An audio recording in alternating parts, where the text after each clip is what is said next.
everybody, this is Eric Worre, and thanks for checking out the 7 essential skills for the network marketing professional. I've been involved in the network marketing profession for 25 years. I've enjoyed a lot of success. I've earned over $15 million. I've traveled around the world. I've had organizations totaling over 400,000 people. I've seen a lot. I've interviewed all the top earners. Many of these people around the world are friends of mine. And sometimes when people get involved in network marketing, it becomes a little bit intimidating. And what I want to do for you today is I want to demystify network marketing for you. I want to give you the 7 essential skills. I want to give you a little bit of a primer towards the development of those skills. Now, in one video, you're not going to become a network marketing professional, but at least if you have a roadmap, if you have a game plan, if you know what the skills are that you have to develop, then you're going to be in good shape. And here's the good news. It's not about luck. It's not about timing. It's not about positioning. It's about the skills. If you'll learn the skills, you'll be able to go out there and make something happen. So, skill number 1 of our 7 essential skills. Skill number 1 is finding people to talk to. See, a lot of people don't think that that's a skill. Finding prospects. That's not a skill. That's something that you're given. That's something that it's a reward. This is what most people think. They think it's a reward for how they've lived their life up until this point. If they've got a great list of people, then, well, you're going to do great in network marketing. And if they have no list or a terrible list of people, then they have no shot of success in network marketing. See, when I first started off in network marketing, I was 23 years old. And I'd had 18 jobs prior to being, my 23rd birthday. 18 jobs. So think about my list. What was my list looking like? Bunch of $5 an hour people. And the people who were successful that I knew, they were rolling their eyes at me, wondering when I was going to figure my life out. So it never dawned on me that this was a skill. It never dawned on me that what professionals do in network marketing is they treat the finding of prospects as a skill. They become highly skilled at finding prospects. Now, of course, it starts with making your list. It starts with writing down all the people that you know, but that's what the amateurs do. They make a list, they drain the list, they either have success or failure inside of that list, and if they get some people, they'll keep going. If they don't, it's over for them. Here's what the professionals do. They make a list, and their list isn't just a candidate list. They add a name to it, a description to it, called the active candidate list. The active candidate list. Here's what that means. The list is a living, breathing thing. The list is not only what you write down, but the professionals find a way to add at least 2 people a day, every day, to their list. See, if you add 2 people a day, that's easy 600 people a year. That's, over 5 years, it's, 3,000 people. So the professionals raise their awareness. When they meet somebody, they get their contact information. When they're at a party, they get somebody's contact information. They're not that boorish person prospecting somebody in the corner of the room. They get their contact information, they build a relationship, and when the time's appropriate, they will approach that person and let them know about their product or opportunity. But the idea, here's the thing I want you to get clear in your mind. The finding of prospects is a skill. And you might not be good at that skill right now. But you can become good at that skill. I became good at that skill. We have technology today that's opening up doors like crazy to be able to expand our list, build relationships with the people on that list, build trust, and when the time's appropriate, share what we have for those people. So, first essential skill, not luck, not, good fortune, is finding good prospects to share your product or your opportunity. That's skill number 1. Skill number 2 is inviting those people. Now this is a big one. This one takes some time, it takes some practice. And the professionals, what they learn to do is invite people in such a way that they're totally comfortable and flattered, and it's a very pleasant experience. What the amateurs do is they invite people in such a way that makes people run the other way. Hey, I got this great opportunity, you'd be great at this. And they grab them by the lapels and they say, hey, you got to check this out. You'd be amazing. You'd be unbelievable. I'm, la, la, la, la, and they run off at the mouth. What the professionals learn to do is when they identify somebody they want to share their product or their opportunity with, they invite them professionally. They invite them in such a way that it is not pushy. There's still urgency and excitement, but it's not pushy. It's not scary. It's not intimidating. It's friendly. You're helping someone potentially find a solution that might work in their life. See, I teach a whole series on this, the inviting, because it's so important. If you don't figure this inviting thing out, it's going to be really challenging. So make a commitment today to learn what you need to learn when it comes to inviting. I'll give you a few tips. Tip number 1 is to start every invitation with some urgency. Let people know that you don't have a lot of time. Listen, I'm running out the door, don't have a lot of time, I'm moving, I'm going, but I'm glad I caught you. Do you have a minute? See, if you start every conversation with a little bit of urgency, what's going to end up happening is people become attracted to urgency. If you act like you have all the time in the world, it's going to be a challenging invitation. So start every invitation with urgency, number 1. Number 2, after you've implanted the urgency in the invitation, the next most important thing is you need to compliment your prospect.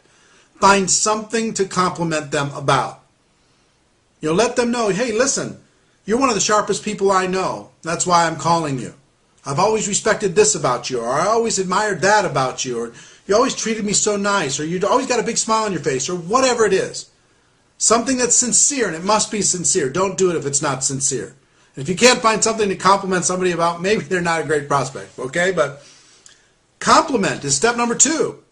And then step number 3 is an invitation, and there's 3 different kinds of invitations. I'll just tell you quickly what they are. A direct invitation. Hey, I have an opportunity for you. I want something for you to check out.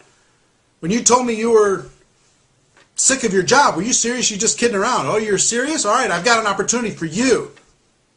A way for you to take your kids on vacation. And the direct approach is okay so long as that person looks up to you or respects you or admires you in some way. But if that's all you ever do, you're going to have difficulty because it only really works with people who love you, like you, or respect you. In other words, you can't go up the economic ladder with the direct approach. You go to somebody more successful than you, and you say, hey, I've got an opportunity for you. They're going to go, hey, whoa, whoa, whoa. I'm fine. I'm doing better than you are, right? So direct approach is good for that group of people that you can say, hey, come over to my house. Something I want to show you. That little core group, okay? The indirect approach is the second way. Indirect approach says, I need help, I need guidance, I need advice, I need input. Listen, you're one of the sharpest people I know. I don't have a lot of time. You're one of the sharpest people I know. I've run into a business I'm pretty excited about, but I want you to check it out because you know more about business than I do. Would you check it out and let me know what you think? This advice, opinion, help, you can go to a family member. You can say, listen, I just got started with something and I'm nervous. I don't have any skills. I need a friendly face that I can practice on. Can I come practice with you? Can I give you my little presentation and practice with you? I just need a friendly face, right? Imagine if you did that with every close friend or family member. The odds of your success go way, way up. People go, oh, okay, fine, fine. I'm happy to help, right? So the indirect approach, help, guidance, input, advice. And then the super indirect approach for the wildly successful people that you know, the super indirect approach says you're not a prospect. It's clear that you're not a prospect. You're way too successful for this. But I know that you know people. Who do you know that's ambitious, money motivated, would like to make a lot of money with a company that's expanding in this area? See, the super indirect approach, they'll say, well, I know some people, and in their mind they're thinking, well, maybe me. But their ego won't let them get there right away at the very beginning. So the super indirect approach for the very successful, people with high egos, high success, people up the economic ladder from you. So in the invitation, 1, you're in a hurry, some urgency. 2, the compliment. 3, make the invite. Direct, indirect, or super indirect.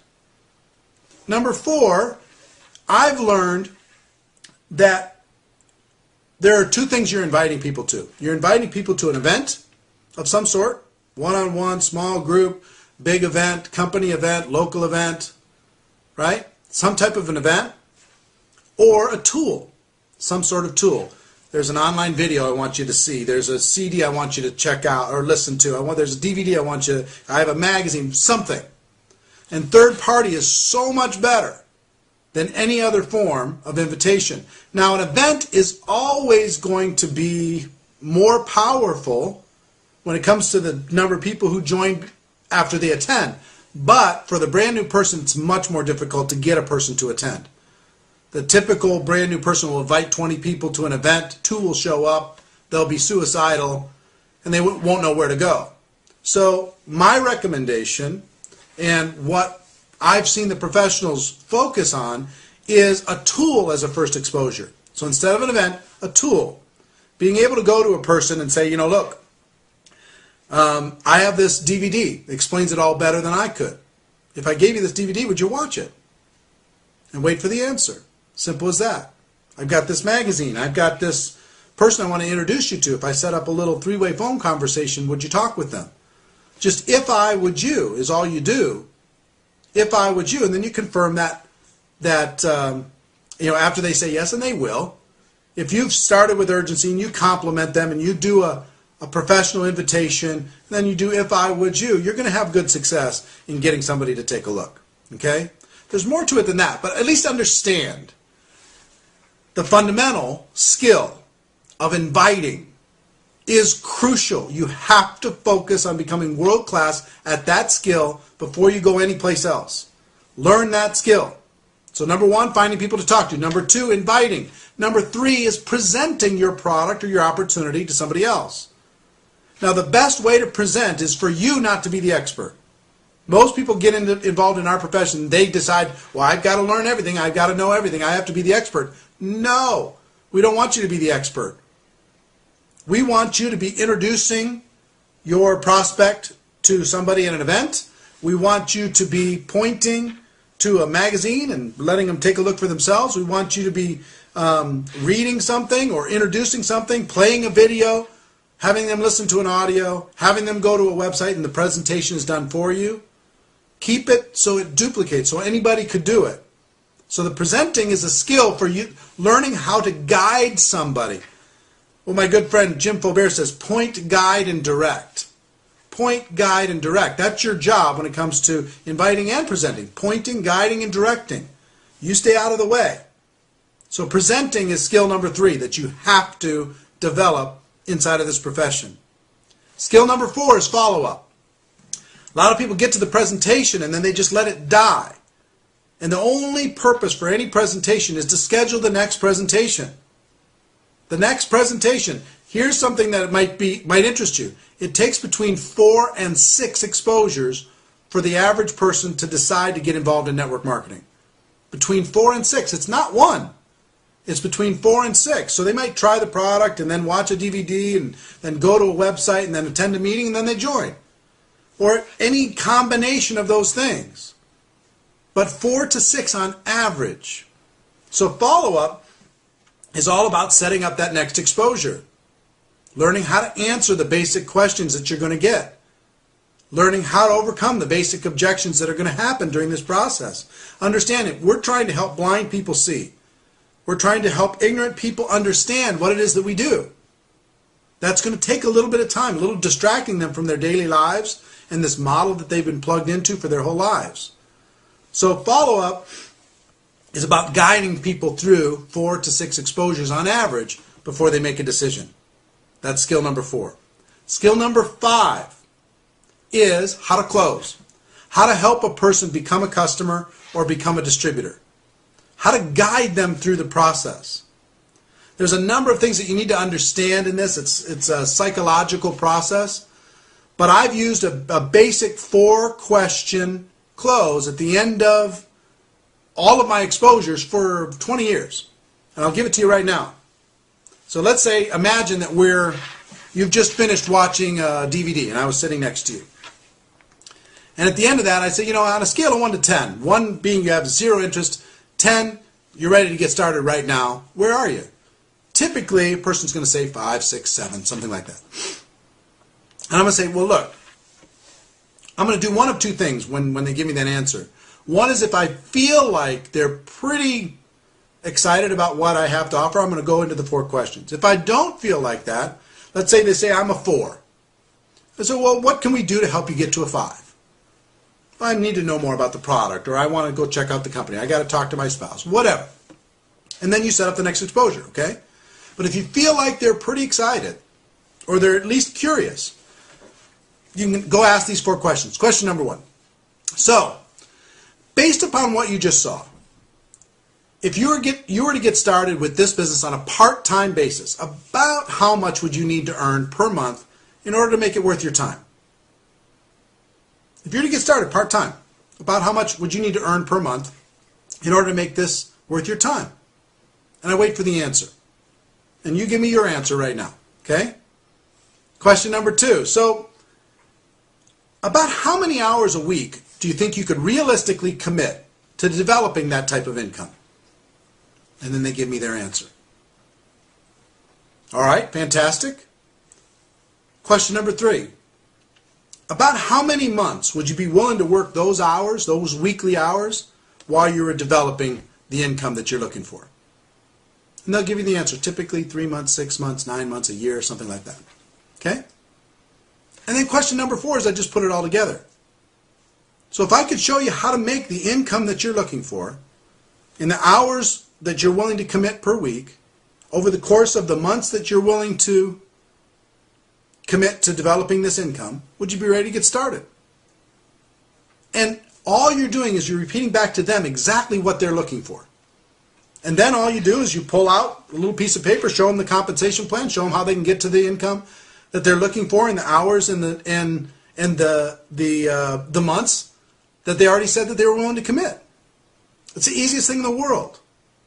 Isn't that a little bit better than what did you think? At the end of a presentation, well, what did you think? Well, it's great. Okay, good night. That's what most people do. So that's an example, right? But imagine if you just did what I just described to you with every single prospect that you ever showed your opportunity from day one. Imagine what your results will be. See, closing, that's the wrong word for it, but helping that person make a positive decision is a skill set. You're going to do it for the rest of your career. You might as well pay attention to learning that skill. It's going to serve you for forever. So that's number 5. Number 6 is helping that person get started right. See, recruiting involved in our business is not just about signing a piece of paper or filling out an online application. Getting the person started right is critical. It's a critical skill. It's one of the 7 essential skills. Getting a person started properly. How to get them connected. How to get them using your products or services. How to get them with some very quick results. Because again, they're coming in and they're insecure. A little bit of results, a little bit of confidence boosting is going to help. Get them, build some relationships between you and them and the organization that you're involved with. Help them get over the line emotionally and decide to take this more long term. But getting a person started right is an absolute essential skill. So that's the 6, right? 1, finding people to talk to. 2, inviting. 3, presenting. 4, following up. 5, closing. 6, getting a person started right. Getting a person started fast. And number 7 skill is how to build for events. And it's what most people do is they invite to events. What the professionals do, what the people who make a living in network marketing do, is they build huge pushes and huge promotions from event to event to event.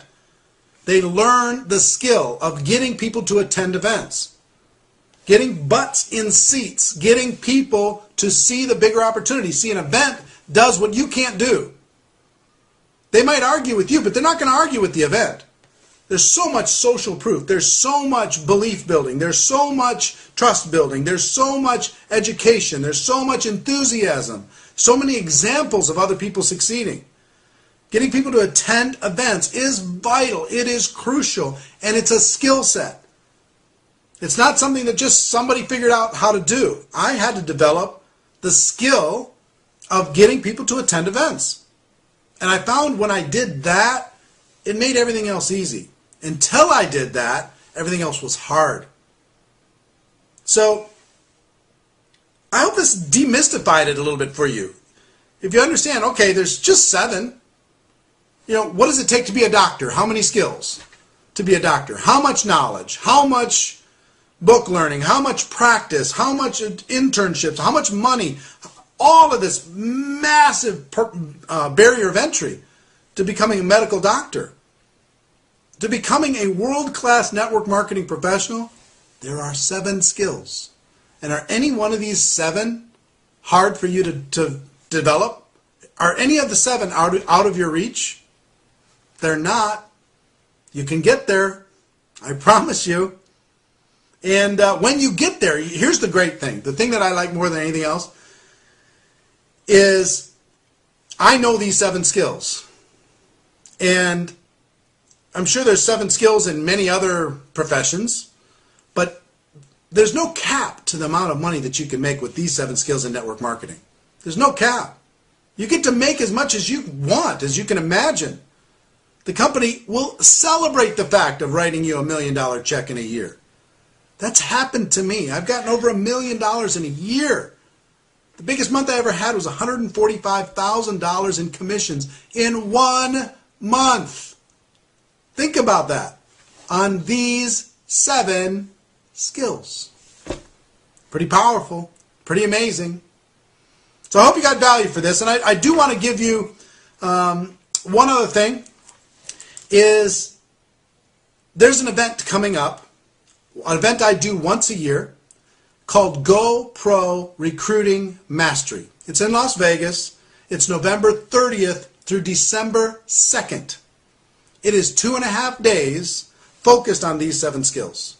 2.5 days with world-class presenters, $1 million earners. People come from all over the world to attend this event. Registration is just opened up for this event. You can get wild early bird prices to be able to register. If you can find a way to get to Vegas and we can meet face to face, I'd be happy to go through. Imagine instead of taking this short amount of time that we had, we could take 21 hours together and you can get these 7 skills locked down over the course of a weekend. I mean, you might want to consider investing in you.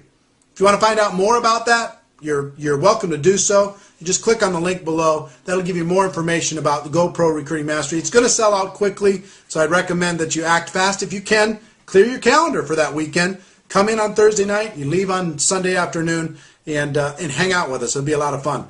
But regardless, whether or not you do that, I hope this short training video has given you some guidance. If you have a journal, write these 7 skills down and start committing to learning those 7 skills. It'll change everything for you, like it changed everything for me. So for now, that's our show. Ladies and gentlemen, my wish for you is that you decide to become a network marketing professional. You decide to go pro, because it is a stone cold fact that we have a better way. Now let's go tell the world. Everybody have a great day. Hope you enjoyed this. Share it with your friends. Share it with your group. And we'll see you next time. Take care. Bye-bye.